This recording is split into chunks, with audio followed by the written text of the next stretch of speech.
வாயில்லா ஜீவன்களுக்கு உங்களால் முடிஞ்ச ஒரு சப்போர்ட்டை எல்லாரும் பண்ணீங்கன்னா ரொம்ப நல்லாயிருக்கும். இவங்க இன்னும் நல்லா வளர்ந்து வருவாங்க. என்னுடைய பர்த்டே, என்னுடைய பொண்ணு பர்த்டே, என் ஹஸ்பண்ட், அப்புறம் ஏன் டாக்ஸ், இதுங்க எல்லாருடைய பர்த்டேயும் நான் இங்கே தான் வந்து செலிப்ரேட் பண்ணுவேன்.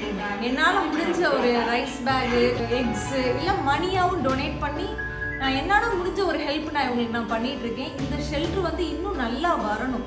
மதுரையில் இப்படி ஒரு ஷெல்டர் இருக்கிறது வந்து ரொம்ப ரொம்ப சந்தோஷமாக இருக்குது எங்களுக்கு. என் பேர் மதுராங்கனி, நான் மதுரையில் தான் இருக்கேன். எனக்கு இந்த ஷெல்டர் வந்து 2021 தெரியும். அப்போ வந்து நான் ஒரு டாகை ரெஸ்கியூ பண்ணி இங்கே கொண்டு வந்து விட்டேன். அப்போவே அவங்க நல்லா பண்ணிட்டு இருந்தாங்க. அவ்வளோ டாக்ஸ் இங்கே உள்ளே வச்சு பார்த்துட்டு இருந்தாங்க. அப்போ போக போக வந்து இன்னும் நல்லா பண்ணாங்க. ட்ரீட்மெண்ட் எல்லாம் நல்லா கொடுக்குறாங்க. நான் ரெஸ்கியூ பண்ணி கொண்டு வந்து விட்டு அடுத்து இங்கேருந்து நான் நல்லபடியாக சேஃபாக எடுத்துகிட்டு போய் அதுக்கெல்லாம் அதோடைய ஸ்ட்ரீட்டில் நான் விட்டுருக்கேன். ரொம்ப நல்லா இருக்குதுங்க அந்த டாக்ஸ் எல்லாமே. இவங்க நல்லா பண்ணிட்டு இருக்காங்க. மதுரையில் ரொம்ப நல்லா பண்ணுறாங்க இந்த என்ஜிஓ. அதனால் என்றைக்கும் என்னோட சப்போர்ட் இந்த என்ஜிஓவுக்கு இருந்துகிட்டே இருக்கும். இதே மாதிரி எல்லாரும் பண்ணிங்கன்னா ரொம்ப நல்லா இருக்கும்.